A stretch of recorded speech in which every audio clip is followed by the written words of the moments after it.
இன்னைக்கு திராவிட முன்னேற்ற கழகத்தினுடைய வரலாறு நமக்கு தெரியும். சர்க்காரியா கமிஷனுடைய வழக்கும் வேறு வழக்குகளும் அவர்கள் மீது பாய ஆரம்பித்த பொழுது கலைஞர் கருணாநிதி அவர்கள் சொன்ன வாக்கியம் பார்த்தீங்கன்னா, நேருவின் மகளே வருக, நிலையான ஆட்சி தருக. இது 1980 சொல்லப்பட்ட வாக்கியம். அதன் பிறகு விபி சிங் ஐயாவுடைய ஆட்சி கவிழ்ந்து, அது குறிப்பாக இந்தியா டுடேல வந்த ஒரு கட்டுரையின் அடிப்படையில் ஜெயின் கமிஷன் ரிப்போர்ட்ல ராஜீவ்காந்தி அவருடைய படுகொலைக்கு ஏதோ ஒரு தூரத்துல கூட திமுகவுக்கு சம்பந்தம் இருக்கலாம் என்கின்ற யூகம் அந்த கட்டுரையில் வந்த பொழுது காங்கிரஸ்காரங்கெல்லாம் ஒன்னா சேர்ந்து சப்போர்ட்டை வாபஸ் வாங்கணும்னு சொன்னாங்க. அன்னைக்கு அவர் ஆட்சி கவிழ்ந்தது, திமுக வெளியே போனாங்க. ஆனா மறுபடியும் திமுகவுக்கு காங்கிரஸ் தேவைப்பட்ட பொழுது 2004 அது அப்படியே மாத்தி சொன்னார். 1980 கலைஞர் ஐயா சொன்னது, நேருவின் மகளே வருக, நிலையான ஆட்சி தருக. நாங்க 2004 கலைஞர் ஐயா என்ன சொன்னார்னா, இந்திராவின் மருமகளே வருக, இந்தியாவின் திருமகளே வெல்க அப்படின்னா. திமுகவுக்கு அது புதிது கிடையாது. யாரையாவது ஒருவரை தொங்கி பிடிக்க வேண்டும். அவர்கள் எவ்வளவு மோசமாக இவர்களை நடத்தினாலும் கூட இந்திய அரசியல்ல இவர்களுடைய கரைகள் அங்கங்கே இருந்தாலும் கூட வேறு வேறு காலகட்டத்தில் யாரோ ஒருவரை தொங்கி பவர்ல இருக்கணும், பவர் ஹங்கிரி ஒரு பார்ட்டியாக திராவிட முன்னேற்ற கழகம் மாறி இருக்கிறது கடந்த ஒரு 30-40 ஆண்டுகள். அதனாலதான் சமீபத்தில் இந்தி கூட்டணி நடந்த பொழுது நமக்கு தெரியும், டிஆர் பாலு ஐயாவும் ஸ்டாலின் ஐயாவும் அந்த கூட்டத்தில் உள்ள இருந்தாங்க. நம்ம அனைவருக்கும் இது கூட தெரியும். குறிப்பாக north Indian news papers periodicals ரொம்ப அதிகமாக அதை கவர் பண்ணியிருந்தாங்க. உள்ளே நிதிஷ்குமார் அவர்கள் இந்தியிலே பேசும்பொழுது மொழியாக்கம் கேட்கிறாங்க. மொழியாக்கம் செய்ய முடியாதுன்னு ஒரு பெரிய லெக்சர் நிதிஷ்குமார் ஐயா கிட்டத்தட்ட ஒரு 10-15 நிமிஷம் பேசுறாங்க. குறிப்பாக எப்படி ஆங்கிலம் இந்தியாவில் திணிக்கப்பட்டது, எப்படி ஹிந்தி 2வது வந்துச்சு, எப்படி இந்தி தான் இந்தியாவுடைய தேசிய மொழினா நிதிஷ்குமார் அவர்கள் பேச ஆரம்பிக்கும் பொழுது சத்தமே இல்லாம கேட்டுட்டு 2 பேர் வெளியே வர்றாங்க. ஏன்னா history is repeating it self. 1980 பார்த்தோம், 2004 பார்த்தோம், 2024 அதை பார்க்கிறோம். எப்படியாவது தொங்கி பிடித்து இந்த இந்தி கூட்டணியில் இருக்க வேண்டும் என்கின்ற ஒரு பெரிய மாயையில திராவிட முன்னேற்ற கழகம் இருக்கிறாங்க. ஒருவேளை நிதிஷ்குமார் அவர்கள் இன்னும் ஒரு 10 நாள்ல தமிழகத்திற்கு வந்தா திராவிட முன்னேற்ற கழகத்தினோடு இப்ப இருக்கக்கூடிய தலைவர் ஸ்டாலின் ஐயா என்ன சொல்லுவாங்கன்னா, நிதிஷ்குமார் அவர்களே வருக, போஜ்பூரி கட்டி தருக என்று சொல்லுவார்கள். நிச்சயமாக அந்த அளவுக்கு தான் அரசியலை பொறுத்தவரை திராவிட முன்னேற்ற கழகத்தை 1980 44 ஆண்டுகள் பிரிச்சு பார்த்தீங்கன்னா இந்த 3 வாசகம் மட்டும்தான் திமுக என்கின்ற கட்சியை நமக்கு பிடித்து கொடுக்குது. பெரியார் அவர்கள் 1920 அண்ணா யூனிவர்சிட்டியில போய் கம்ப்யூட்டரை பார்த்தாரு. அப்புறம் பெரியார் அவர்கள் அண்ணா யூனிவர்சிட்டியில போய் கேட்டாரு. அவருடைய பிறந்த நாளை சொன்னோன்னே அந்த கம்ப்யூட்டர் சொல்லுச்சு, ஐயா உங்க பிறந்த நாள் சனிக்கிழமைன்னு சொல்லுச்சு. அந்த அளவுக்கு வளர்ந்த ஒரு மாநிலத்தை பத்தி நீங்க பேசுறீங்களா? நான் ரிப்ளை போட்டேன், ஐயா ஐஏஎஸ் ஆஃபீஸருக்குலாம் சம்பளம் கொடுக்குறீங்க, யாரோ டைப்ல அடிக்கிறாங்க, கொஞ்சம் அறிக்கையை கரெக்டா டைப் படிங்க. 1920 எங்கேயும் பெரியார் வந்தாரு, அண்ணா யூனிவர்சிட்டிக்கு போனாரு, எங்கேயும் கம்ப்யூட்டர் வந்துச்சு. 2வது பெரியார் அவர்கள் பிறந்தது புதன்கிழமை, சனிக்கிழமை இல்லைங்க ஐயா. கம்ப்யூட்டர் தப்பா சொல்லுச்சா, பெரியார் தப்பா சொல்லுச்சு. உடனே முதல் முறையாக தமிழக அரசு என்ன பார்க்கிற அறிக்கைக்கு திருத்தி ஒரு அறிக்கை வர்றாங்க 2 மணி நேரத்தில். 1970 போனாரு. இவ்வளவுதாங்க எனக்கு தமிழ்நாடு பாலிடிக்ஸ். இவ்வளவுதான் சார் நம்ம இருக்கும். இவ்வளவுதான் சார் இருக்கும். நம்ம debate and maturity and discussion எல்லாமே இந்த லெவல்ல முடிஞ்சிச்சு சார். இதை தாண்டி நம்ம மேல போறது இல்ல சார் அரசியல் கட்சிகள். இதுக்குள்ளேயே தான் இருக்கு. பங்காளி கட்சின்னு ஒருத்தர் சொல்றாரு, பங்காளி கட்சினா உங்களுக்கு தெரியும் இல்ல? அண்ணாமலை அவர்கள் தர்மபுரியில் வந்து சொன்னாரு, மோடி அவர்களே தமிழ்நாட்டில் இருந்தா, தமிழ்நாட்டில் எல்லா நிகழ்ச்சியிலும் மோடி அவர்கள் காலையிலிருந்து நைட் வரைக்கும் உட்கார்ந்து இருந்தா தமிழ்நாடு அதிக இன்வெஸ்ட்மெண்ட் ஈர்த்திருக்கும். நான் பங்காளி கட்சியை கேட்கிறேன், நீங்க மோடி கூப்பிட்டீங்களா? இன்விடேஷன் நான் கூட்டிட்டு வரோம். இதே இன்வெஸ்டர் உங்களுக்கு பையனுக்கு விளம்பரம் வேணும், உங்க போட்டோ வேணும். மோடி அவர்கள் இன்விடேஷன் இந்தியன் இன்வெஸ்டர் சமிட் நடத்தலாம், கவர்மெண்ட் ஆஃப் இந்தியா பார்ட்னர் பண்ணுங்க, நாம எல்லாம் சேர்ந்து நடத்தலாம். மோடி அவர்களை நாங்கள் கூட்டிக் கொண்டு வந்து உட்கார வைக்கின்றோம். தமிழக மக்களுக்காக மோடி ஐயா வருவாங்க. பங்காளி கட்சி அவங்க பேசுறதுக்கு முன்னாடி படிக்கணும். They should read. என்ன சப்ஜெக்ட் நடக்குது? இந்த PhD பேசுற கிளாஸ்ல 4ஆம் கிளாஸ் பையன் உள்ள வந்து ஓடி விளையாடக்கூடாது. என்ன நடக்குது தமிழ்நாட்டுடைய அரசியல் எங்க போயிட்டு இது? எக்கனாமிக்கா டெவலப்மெண்ட் ஓரியன்டா கிராத் பாலிடிக்ஸ்ல போயிட்டு இருக்கக்கூடிய நாட்டுல இன்னும் நான் அப்படி இருந்தேன், எங்க அப்பாவுக்கு மீச பெருசு, எங்க மாமாவுக்கு முகமெல்லாம் இப்படி, நாங்கெல்லாம் அப்படித்தான் 3 வீடு வச்சிருந்தோம், 10 வீடு வச்சிருந்தோம், நாங்கெல்லாம் பெரிய ஆட்கள், அவ்வளவு பெரிய மிராசுதாரன் நாங்க. ஏன் ஸ்டார்ட் அப் பையன் கிழிஞ்ச பேண்ட போட்டு $1 பில்லியன் அடிச்சிட்டு இருக்கோம். அதை பத்தி பேசுவேனா? நாங்க 1970 எவ்வளவு பெரிய வீடு கட்டிதான் தெரியுமா? அப்படியே 100 ஏக்கர்ல பண்ணையம் பண்ணது. மிராசுதாரர் வெர்சஸ் ஒரு லேண்ட் டெனன்ட் பேசக்கூடிய வார்த்தையை தமிழ்நாட்டு அரசியலே பேசிக் கொண்டிருக்கின்றோம். இன்னைக்கு சசி தரூர் அவர்கள் பேசும்போது இன்னொரு விஷயத்தை குறிப்பிட்டார். குறிப்பாக அவர் 2006 ஐநா சபையினுடைய செக்ரட்டரி ஜெனரல் தேர்தலுக்கு போட்டியிட்ட பொழுது தோல்வி அடைஞ்சார். பன் கி மூன் கொரியன் கேண்டிடேட். இதை பத்தி சசி தரூர் அவர்கள் நீளமான ஒரு கட்டுரை எழுதினாங்க. நான் ஏன் தோல்வி அடைந்தேன் ஒரு கட்டுரை. அதை நீங்க படிக்கணும். எப்படி இந்தியா மாறி இருக்கிறது என்பதற்கு சசி தரூர் அவர்கள் ஓபன் மேகசின் எழுதின Why did I lose the 2006 United Nations General Secretary election? அதுல 3 பாயிண்ட் சொல்றாரு. ஐயோ எல்லாம் காங்கிரஸ்ல வந்து சவுத் கோஆபரேஷன்ங்கறாங்க. டன்சானியாவே நமக்கு ஓட்டு போடல. நான் போய் கேட்டேன் டன்சானியாட்ட ஏயா ஓட்டு போடல எலெக்ஷன் தோத்ததுக்கு அப்புறம். டன்சானியா சொன்னாங்க இல்ல எங்க பழைய பிரசிடென்ட் ஜூலியஸ் நைரீரே அவங்க வந்து மன்மோகன் சிங்க்கு ரொம்ப க்ளோஸா இருந்தீங்க, நீங்க ஓவர் க்ளோஸ் ஆயிட்டீங்க எங்களுக்கு. அதான் புதிய பிரசிடென்ட் வந்தோடனே பார்த்தாரு உங்களுக்கு டிப்ளமசியே தெரியல, எப்படி நீங்க ஒரு கட்சி ஸ்டாண்ட் எடுக்கலாம், அதான் வச்சு செய்யணும், நாங்க ஓட்டு போடல. இது டன்சானியா. அடுத்தது கட்டார் எமீரை போய் பார்க்கறாரு இன்னொரு மீட்டிங்ல. சசி தரூர் கேட்கறாங்க ஏன் சார் எனக்கு ஓட்டு போடல.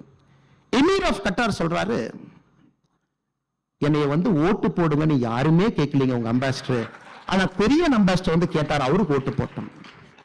2006 George Bush comes to India, has a working lunch with மன்மோகன் சிங். எலெக்ஷன் நடக்கிற வருஷம் மன்மோகன் சிங் அவர்கள் மினிட்ஸ் ஆஃப் த மீட்டிங்ல சசி தரூருக்கு ஓட்டு போடுங்கன்னு அமெரிக்கா சப்போர்ட்டே கேட்கல. சோ காண்டிலிசா ரைஸ் இருந்தாங்க, அவர்கள் அப்ப சப்போர்ட் பண்ணது கொரியன் கேண்டிடேட். பாருங்க, இது இப்ப மோடி அவர்களுடைய இந்தியாவில் நடக்கும் நீங்க நினைக்கிறீங்களா?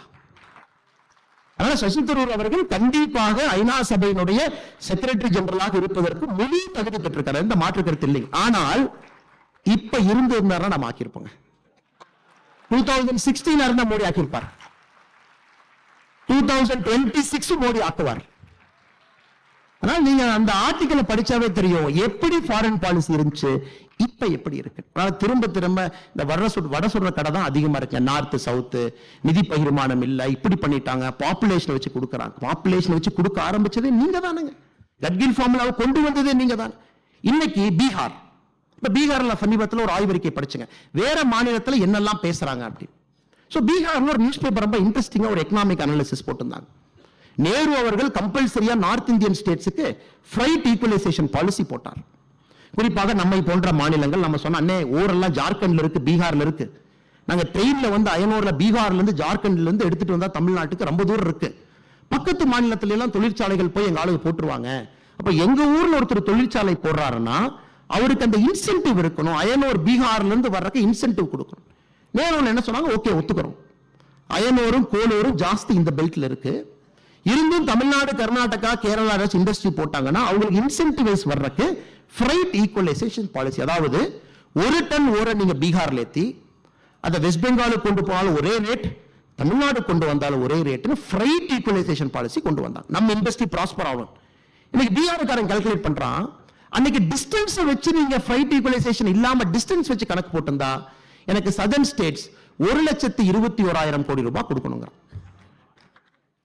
அரசியலுங்கிறது நாம அப்படியே நம்ம ஊர்ல என்ன பேசுறாங்க அப்படிங்கறத தாண்டிங்க வேற மாநிலத்தில் இதே விஷயத்தை எப்படி பார்க்கறாங்க நம்ம படிக்க ஆரம்பிச்சோம்னா, திராவிட முன்னேற்ற கழகம் எப்படிப்பட்ட ஒரு இன்டெலெக்சுவல் கெப்பாசிட்டி இல்லாம, திங்கிங் இல்லாம, ஃபார்வர்ட் லுக்கிங் இல்லாத 4 கால்கள், ஜாதி ஒரு கால் நாற்காலியில, குடும்பம் ஒரு கால், அடாவடித்தனம் ஒரு கால், எல்லாவற்றையும் தாண்டி இன்எஃபிஷியன்சி ஒரு கால், 4 கால்களை வச்சு ஒரு ஆட்சி இந்தியாவில் 1967 இருந்து இருக்க முடியும் காட்டிட்டு இருக்காங்க.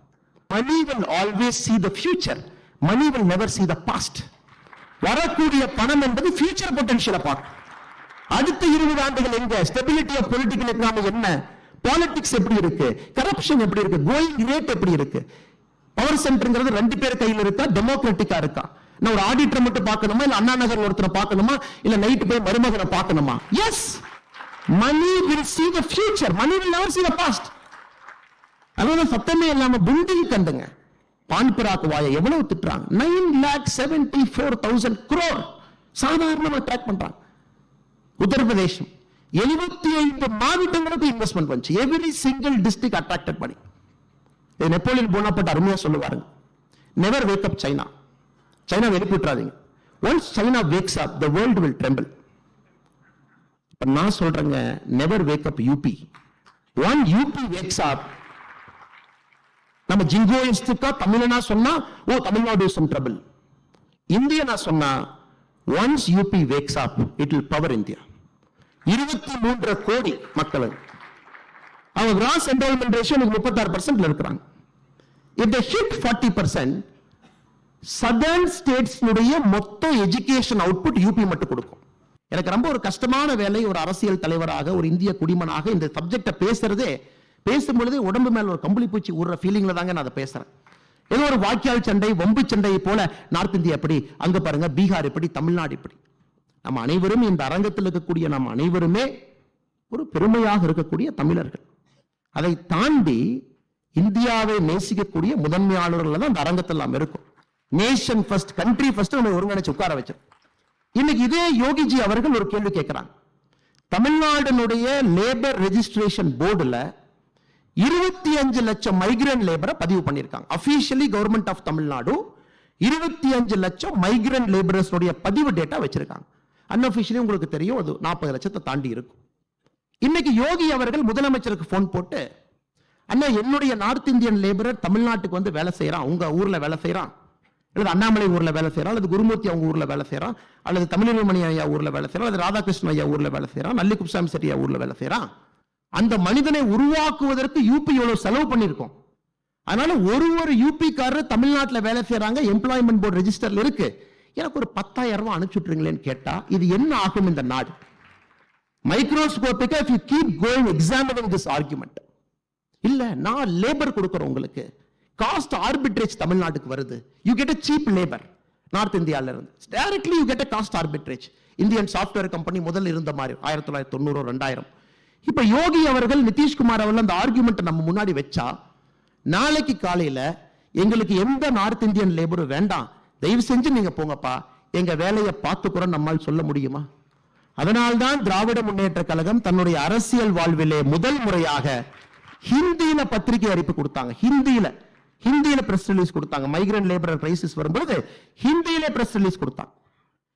யாரும் போயிடாதீங்க, எல்லாம் இங்க இருங்க. ஒரு நாட்டு அப்படி நடத்த முடியாது sir. we cannot run a country like that. அதே ஆர்குமெண்ட்ல கொங்கு பகுதியில் இருக்கக்கூடிய 8 மாவட்டங்கள் தமிழகத்தினுடைய 54% டைரக்ட் இன்கம் கான்ட்ரிபியூட் பண்றாங்க. இப்ப கொங்கு பகுதியில் இருக்கக்கூடிய கோயம்புத்தூரோ, திருப்பூரோ, பொள்ளாச்சியோ, நாமக்கல்லோ, ஈரோடோ, சேலமோ அவங்க வந்து சரி நம்ம கணக்கு போடலாம், கணக்கு பிள்ளை மாதிரி கணக்கு போடலாம். கோயம்புத்தூர்ல மொத்த இன்கம் எவ்வளவு, மொத்த எக்ஸ்பெண்டிச்சர் எவ்வளவு ரோடு போட்டேன்னா மிச்ச பார்ட் என்னங்க ஆகும்? இன்னைக்கு தமிழகத்திலே திருவாரூர் கலைஞர் கருணாநிதி அவர்கள் பிறந்த திருவாரூரினுடைய கிராஸ் எக்கனாமிக் அவுட்புட் தமிழகத்தில் 1.5%, 1.5% தமிழகத்தினுடைய gross economic output Tiruvarur. Chennai, Chengalpattu, Coimbatore, Kanchipuram 4 மாவட்டங்கள் 34 விழுக்காடு. அப்படி இந்த 4 மாவட்டங்களும் நாங்க கிராஸ் எக்கனாமிக் அவுட்புட் 34% கொடுக்கிறோம், எங்களுக்கு 34% ஆஃப் ரெவென்யூ நீ கொடுப்பேன்னா தமிழ்நாடா இருக்குமா? ஆனால் இது எல்லாமே ஒரு சிந்தனை இல்லாதவர்கள், குறுகிய மனப்பக்குவத்தோடு அரசியல் செய்ய நினைப்பவங்களுக்கு பதிலடி கொடுக்கும் பொழுது எங்கேயோ கம்பளி பூச்சி எனக்கு விடுற மாதிரி இருக்கும். I feel very bad to give that argument. சமீபத்தில் இந்தி கூட்டணி நடந்த பொழுது நமக்கு தெரியும் டிஆர் பாலு ஐயாவும் ஸ்டாலின் ஐயாவும் அந்த கூட்டத்தில் உள்ள இருந்தாங்க. நம்ம அனைவருக்கும் இது கூட தெரியும். குறிப்பாக north Indian news papers periodicals ரொம்ப அதிகமா அதை கவர் பண்ணியிருந்தாங்க. உள்ளே நிதிஷ்குமார் அவர்கள் இந்தியிலே பேசும்பொழுது மொழியாக்கம் கேட்கிறாங்க. மொழியாக்கம் செய்ய முடியாதுன்னு ஒரு பெரிய லெக்சர் நிதிஷ்குமார் ஐயா கிட்டத்தட்ட ஒரு 10-15 நிமிஷம் பேசுறாங்க. குறிப்பாக எப்படி ஆங்கிலம் இந்தியாவில் திணிக்கப்பட்டது, எப்படி ஹிந்தி 2வது வந்துச்சு, எப்படி இந்தி தான் இந்தியாவுடைய தேசிய மொழினா நிதிஷ்குமார் அவர்கள் பேச ஆரம்பிக்கும் பொழுது சத்தமே இல்லாம கேட்டுட்டு 2 பேர் வெளியே வர்றாங்க. ஏன்னா history is repeating it self.